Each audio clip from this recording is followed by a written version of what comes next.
original ay waay féexal sa xol. Original 100% pur jus de fruits.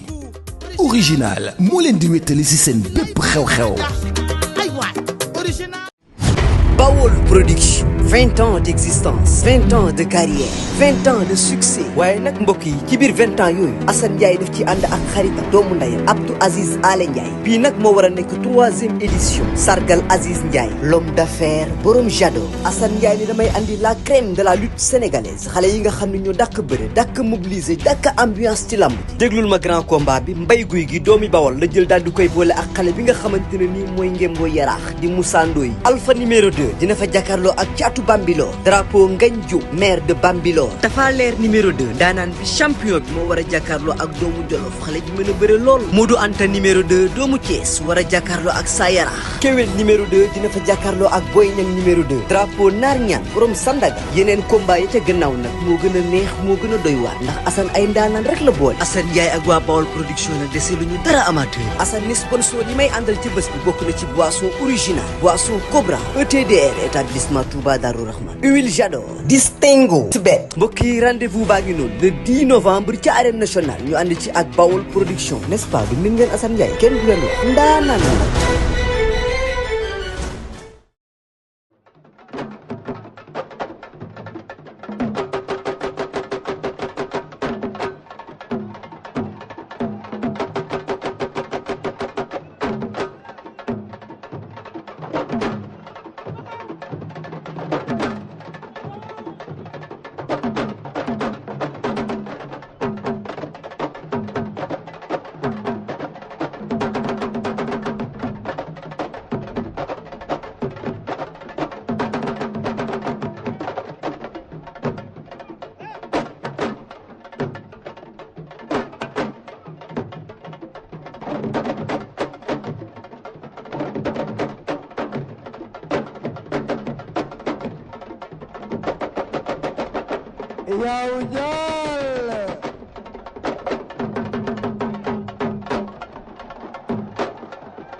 On a parlé de l'écurie de Fass. Donc le premier tigre c'était Mbaye Gueye, ensuite Moustapha Gueye et Gris Bordeaux est le 3e tigre de Fass.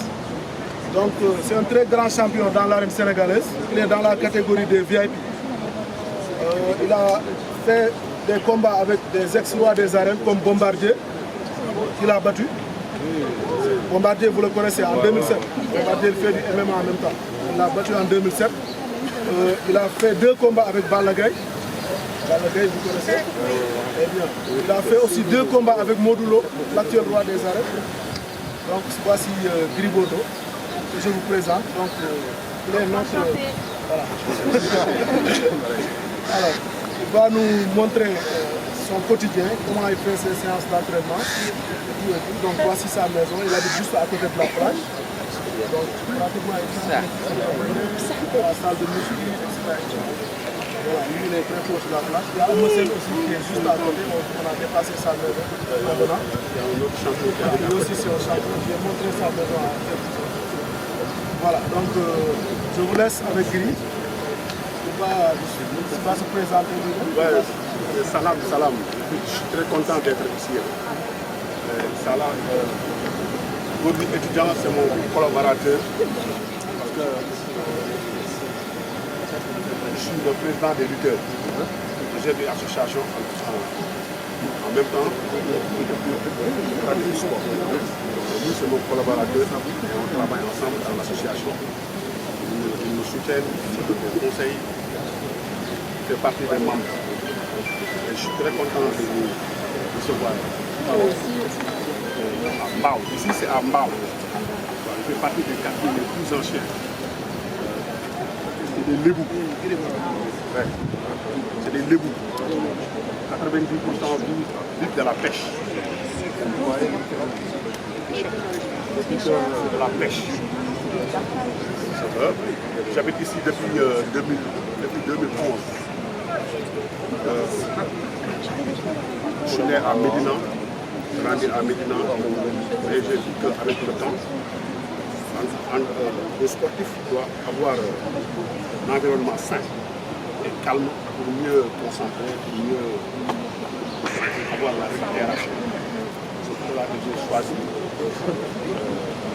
d'être là. C'est maintenant, fait partie des quartiers très populaires. On fait des sports, pendant des années, je suis dans la rue. Mais à un moment donné, il faut que je trouve un environnement calme. Ici, la nuit, tu vois personne. C'est trop calme par rapport à quartier natal. C'est Médina, c'est centre de c'est pour ça que je suis d'être ici depuis 2012.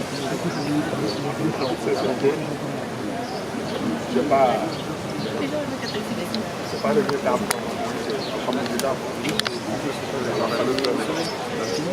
Je suis très content de vous recevoir ici. Je vais avec le coach parce que j'ai un combat prévu pour le 12 janvier. J'ai un programme bien défini. Je travaille avec le coach. En même temps, vous avez des questions flow. Vous pouvez poser n'importe quelle question parce que je suis là entièrement parce que je vais aller à vos entraînements. Je vais prendre tout mon temps pour vous consacrer, pour vous faire plaisir.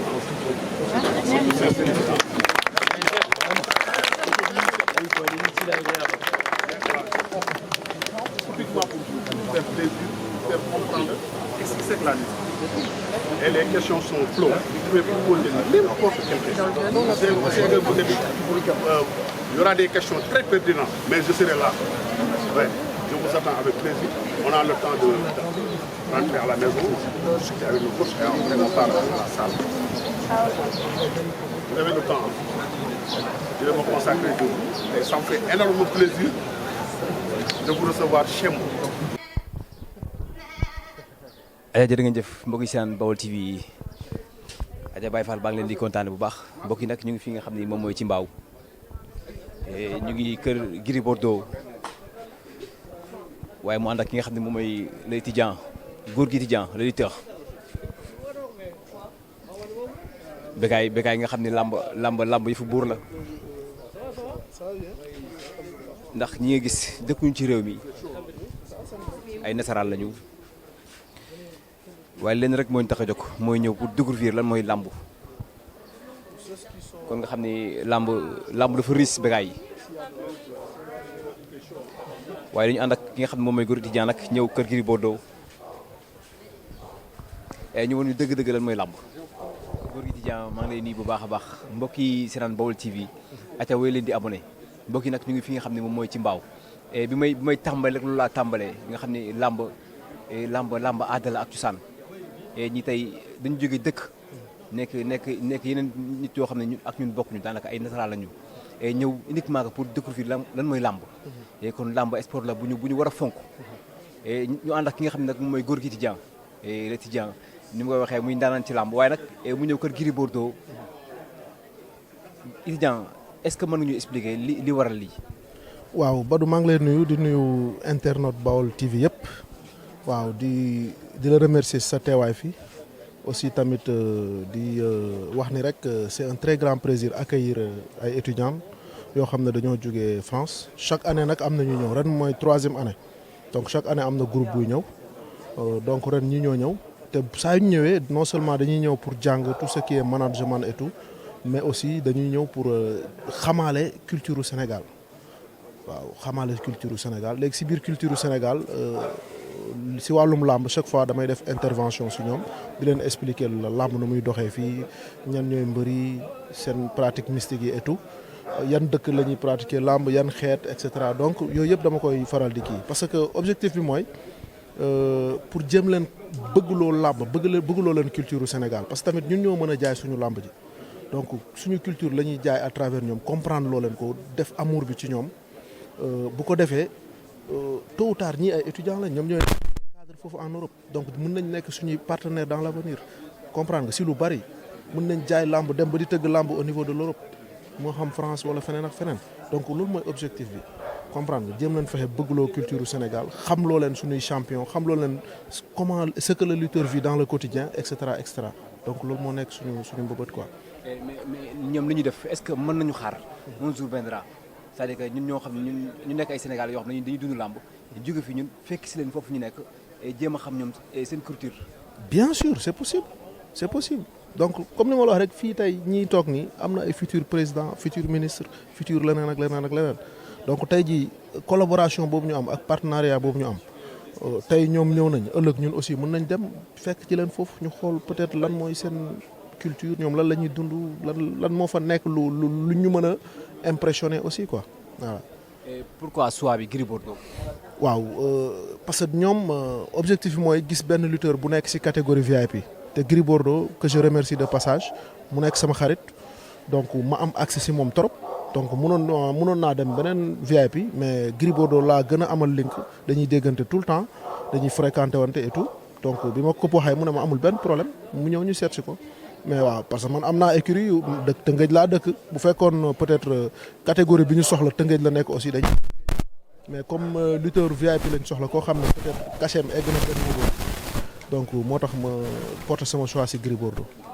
te Gris Bordeaux dafa mel ni mbër bi nga xam ne bëri na ak mbëri nekk ci làmb ji yëpp très bien donc bëri na ak mbëri si làmb ji yëpp te en plus moom mooy président wu mbëri te en plus il a les capacités au moins de s'exprimer en français pour mën a échanger ak ñoom donc du metti quoi voilà. mais est-ce que fii la ñuy yem wala bu ñu préféré dañuy ànd dem xooli seen entraînement am ak contact am. bëgg ànd suivre benn séance d'entraînement am après ñu soog a replier quoi incha allah. kontaan nañ ci yow de. Badou maa la gën a kontaan. mais rapidement rek li nga xam ne moom mooy xew démb. lamb dajaloo ministre boote yaa nga fa woon lan nga ci yëg. waaw li ma ci yëg rek mooy lamb war nañu xoolaat suñu bopp parce que man mënuma comprendre ay nit di kaas ay at nga ñëw ba à une semaine nga jékki saa rek changer mbaxare loolu peut-être ñàkk gëm li ngay ñàkk conviction wala ñàkk gëm li nga nekk wala sa li ngay kaas loolu moo dàpp ñu bëree am na ñoo xam ne bi ñu waxee damaa ruus parce que yow mënuma comprendre lamb un manager tey jii promoteur moom mooy génnee xaalisu boppam sponsor di ko jàppale comprendre nga CNG promoteur a koy doxal ak ay mbër yu dagg licence ak ay manager yu dagg licence mais manager kat moo koy si kan lay dundee du si mbër parce que si mbër lay amee pourcentage bi muy am si làmb mais pourquoi manager warul mën a tafu ci mbër pourquoi entraîneur warul mën a tafu ci mbër mais mbër mënul tafu fii voilà léegi nag manager day dem tafu CNG di défendre intérêt CNG di défendre intérêt promoteur te nga ne manager nga mbër moo la tax a jóg c'est pas normal système boobu la ñu war a dindi ci làmb man su ma sañoon équipe bi yëpp ay tëb du ko daree biraseen ba suuf parce que lobby la dañ fi nekk lu dul dundee làmb lañ fi nekkee te seen lobby boobu foog mu tas ñu defaraat ñu def conflit d'intérêt bi mu deñ ku nekk ñu xam ni lii ngay doon lii ngay occupé bu dee manager nga bu dee promoteur nga bu dee lii nga bu dee manager nga mbër yi gox bi ngay occupé beneen manager occupé beneen gox bi mais amoo droit jugee nekk manager yor 1000 mbër ne manager nga mais kan ngay manager boo xam ne boo dajeeg sa mbër sax mënoo jaar si turam kooku mënoo nekk manager am on se dise la vérité lamb il faut balaa ñuy dem vers une fédération il faut ñu raxas yenn détails yi ba pare comme ça parce que équipe bi man gisuma lenn ci ñoom benn acte bu ñu posé qui peuvent nous mener vers une fédération donc il faut une nouvelle équipe mu ñëw en une année ñu def liggéey bu extraordinaire ñu dem vers une fédération. mais est-ce que fédération boobu mën na ne. war naa mën a ne lépp liggéey la rek ay borom xel ñoo fi ne ay borom xam-xam ñoo fi ne donc mécanisme yëpp yu mu laaj war nañ ko mën a def pour tendre vers une fédération ñuy mën a am subvention ñuy mën a am lépp comme yeneen club de lutte et bien devant club de lutte sax lamb ji yàq na ma comme yeneen kii entité yi voilà ku ci mel ni football handball basket ak karaté ak yeneen ñoom am nañ fédération waaw. mais mandat wu benn at bi ministre bi wax d'accord nga ci. bon d'accord naa ci parce que tamit JO yaa ngi ñëw en 2026 comprendre te peut-être dafa bëgg ñu am fédération balaa ñuy dem ci JO yi peut-être loolu moo tax mu ne une année donc bu dee foofu moom d'accord naa ci aussi mais bu dee pour doxal la moom j'aurais voulu que au moins mandat bi tiré 2 ans ou plus que pour permettre équipe bi ñëw nekk en place mën a liggéey mën a teg ay planification et tout. ministre bi nee na ñu xool ñett ñoo xam ne doy nañ ñu en tant que lutteur Gorgui Dieng yaakaar naa ne am na candidat am na ko doy. kenn rek moo ma doy kenn jarul sax ñett nañ jël Malick Ngom teg ko ci boppu CNG bi am na expérience te gis nga làmb Sénégal kañ la gëj a am champion olympique affaire yi ñi ñaa ngi naan làmb a ngi dox ñi koy wax yëpp lutte avec frappe rek la simple doxul olympique doxul beach doxul ñeneen doxul donc làmb du développer lutte avec frappe kese parce que frappe Sénégal la yam au niveau international lutte olympique gréco-romaine extra moom la ñuy pratiquer kon tey jii loolu la ñu war a fexe développer ko loolu la ñu war a fexe développer ko donc te ñu mel noonu il faut des gens compétents yoo xam ne am nañ ci expérience ku ci mel ni Malick Ngom moo yor meilleur profil actuellement pour doxal làmb yëpp parce que am na ci xam na ci domaine yëpp foo ko okk mu xuri la donc kooku war nañ ko mën a jox suñu CNG bi ñëpp ànd ak moom dooleel ko mu liggéeyal ñu suñu làmb ji incha allah. jërëjëf loolu am na solo doxul toujours ma wax ko ndax ñi yëngu ci làmb bari nañu lool. waaye ñi newoon foofu. làmb ngi dox amul ñu benn problème. Birasseur baax na nañ ko reconduire démb am na. mais ñi si yëngu dañoo bari te ñi si réussir matuñu 30 personnes. voilà donc démb lancé nañ appel ministre bi si côté boobu reconversion yenn mbër yoo xam ne peut-être seen làmb doxul ñu defal leen ay formation jox leen ay financement ñu nekk ay jeunes entrepreneurs si li beneen domaine wala ñenn ñu def leen ay stagiaires Jeux olympiques yaa ngi ñëw dañuy soxla stade du Sénégal yëpp keroog gis nga policier bu daaw dugg si di jàpp xale bi si match Sénégal bi après ñu xëy sanctionné ko parce que nee nañ policier amul droit dugg si biir pelouse bi mais nañ former ay stagiaires mbër yaa ngi fi arène nationale stade Abdoulaye Wade yeneen stade yëpp ñu former ay stagiaires Sénégal bis buy organiser coupe d'Afrique ak wala ay Jeux olympiques ak yeneen dañ leen di soxla donc mbër yi mën nañ def loolu waaw. merci beaucoup.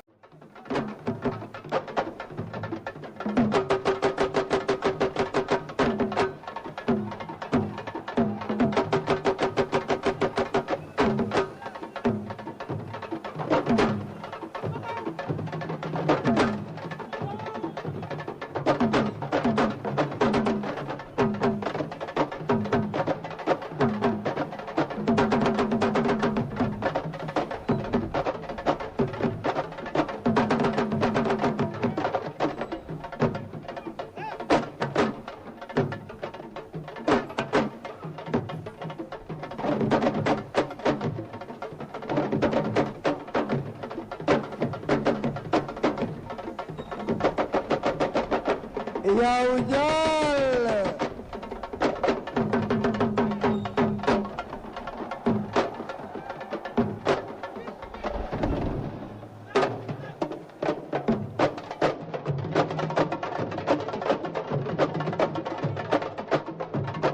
su ngeen tàccoo dafay gën a neex boo leen tàccoo dafay gën a neex waajaa ngi nii surtout may sa wàllu jon surtout may sa wàllu jon Buur Siin yow Buur Siin nga surtout may sa wàllu jon surtout may sa wàllu jon yaay doomu Medina yaay doomu Cigi yaay doomu Ndakaaru Njaay surtout may sa wàllu jon yow jon na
yow jàll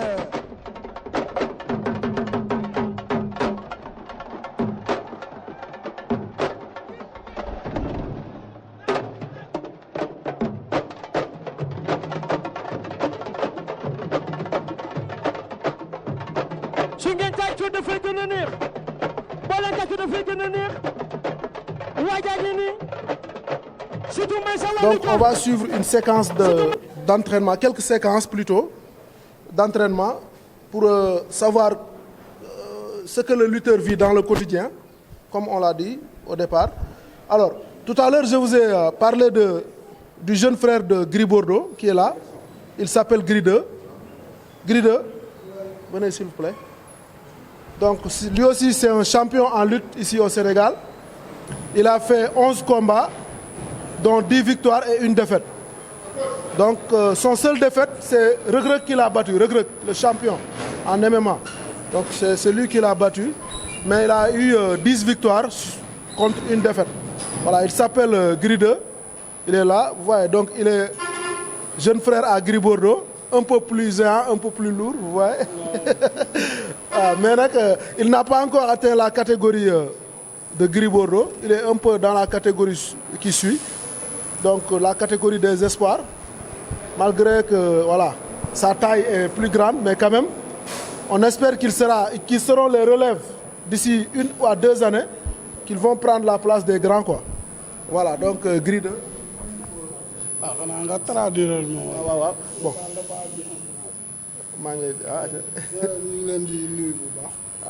Il vous dit bonjour à tous, il vous salue.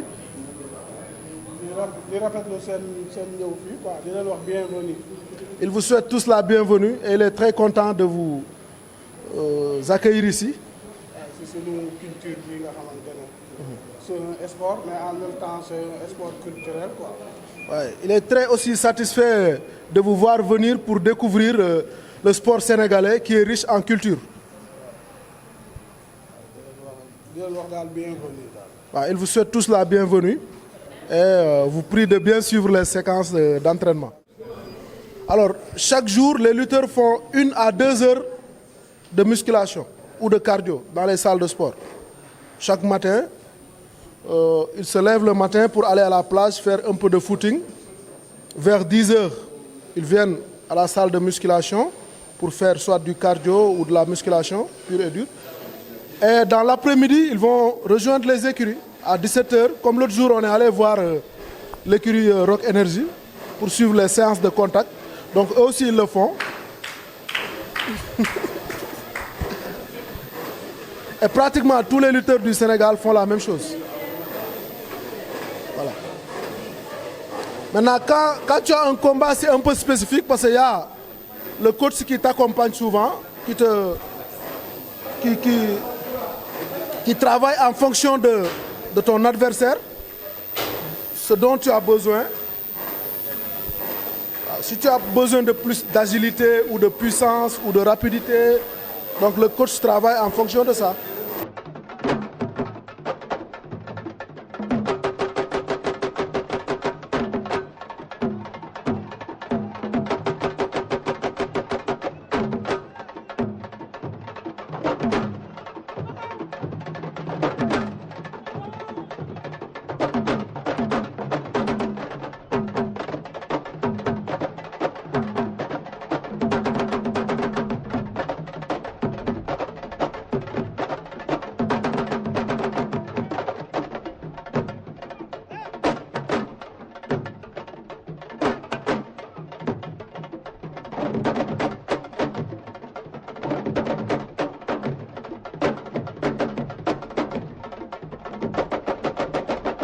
Yow Dial.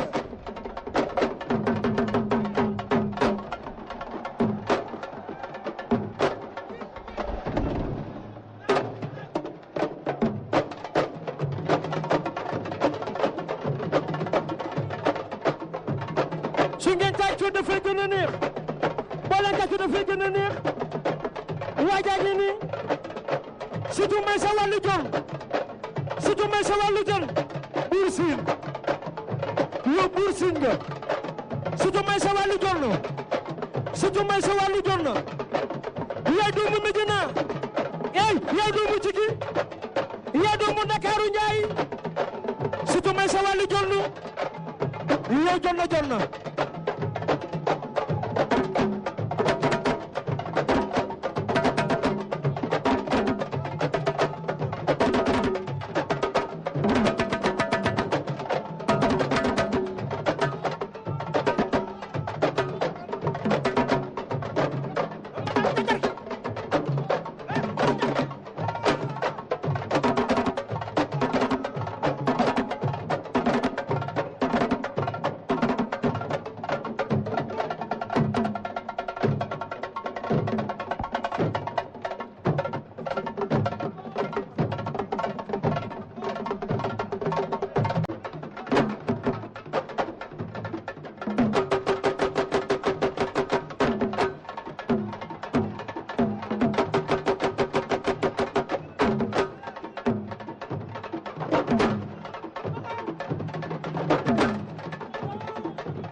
yow Ndiol.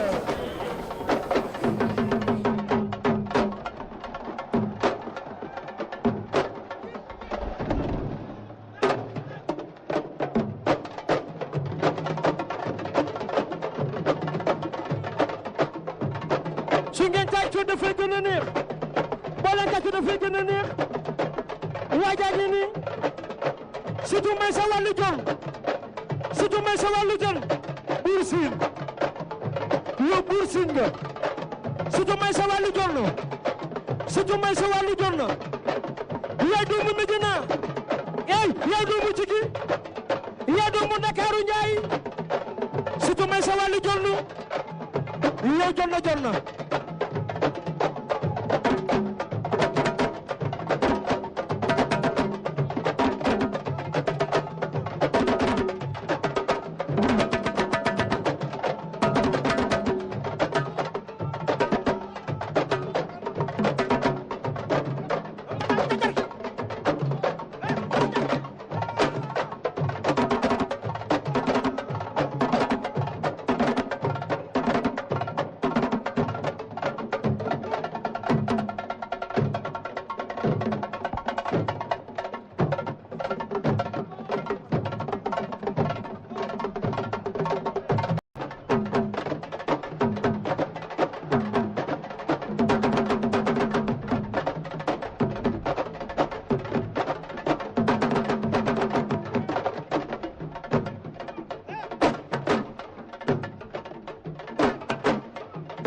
yow Ndiol.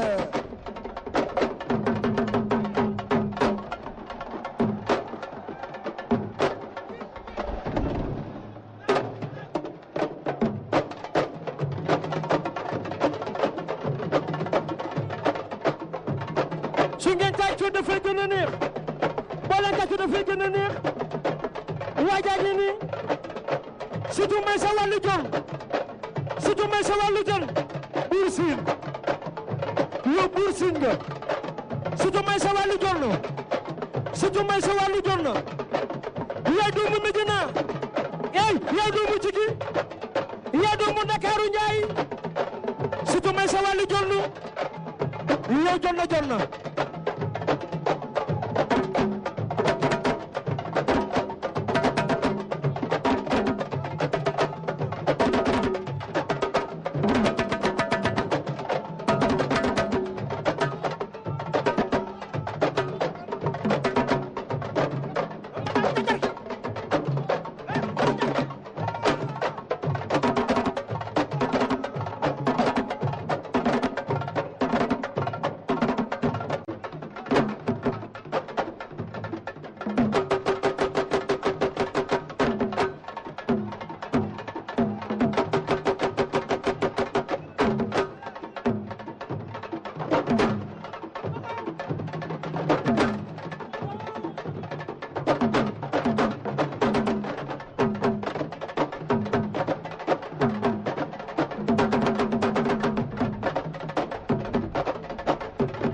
yow Ndiol.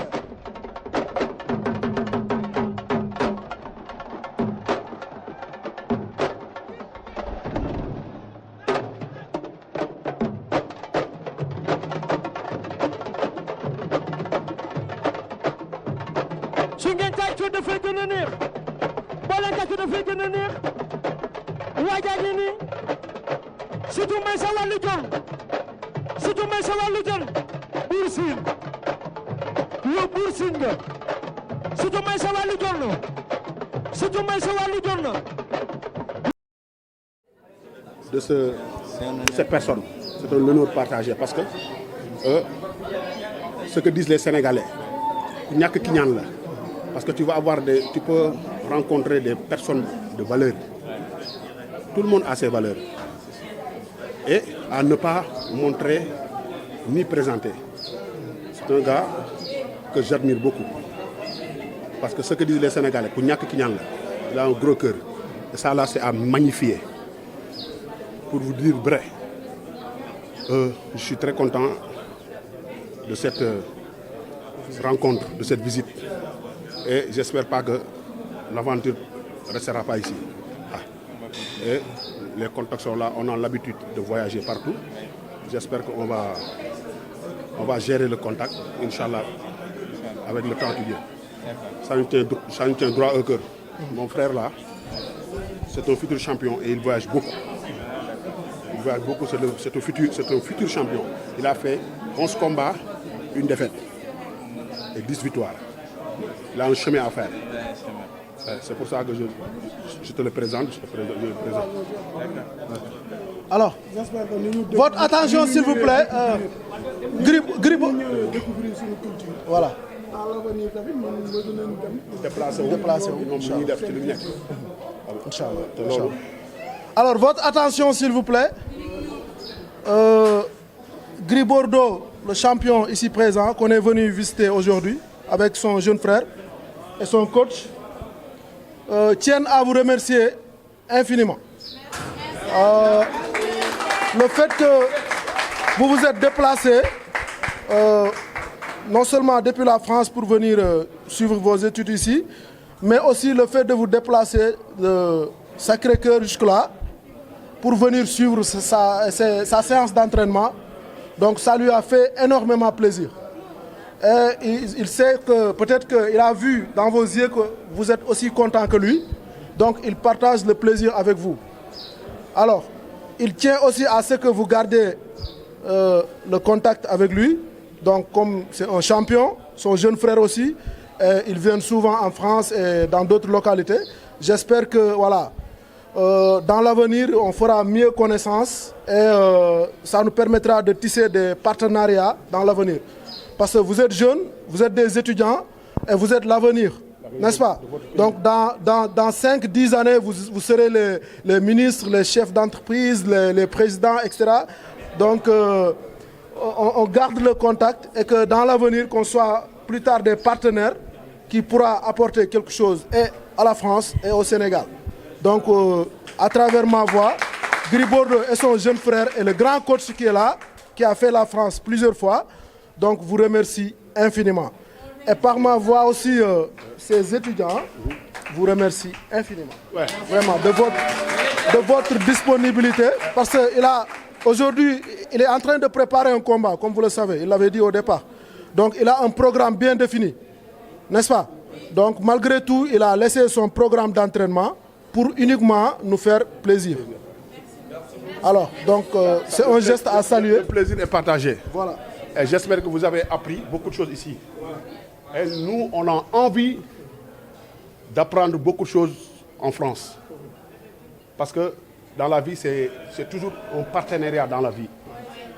J'espère que vous, aujourd'hui, Inch'Allah, d'ici peu de temps, 5 ans ou 4 ans, vous serez, Inch'Allah, les grands messieurs des cadres en France. Et Inch'Allah, seul le travail paye, il n'y a pas de secret. Hein? Seul le travail paye. Le travail qui est dans le sport, c'est le travail qui est dans les études. L'esprit sain dans un corps sain, avoir un corps grandiose et partager tout ce que tu as avec les gens. Et Inch'Allah, je tiens à vous remercier tous par votre disponibilité et la chaleur. Et je sais que parmi vous, il y a des gens qui souffrent de la chaleur. Mais c'est le travail qui est comme ça. Mais en tout cas, je suis très content, je suis très ému. Malgré le temps que j'ai partagé avec vous. Et le peu de temps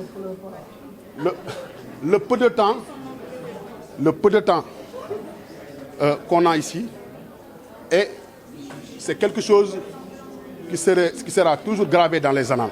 Parce que moi, je ne suis pas une personne qui oublie du jour de lendemain. Il y a trop d'émotions.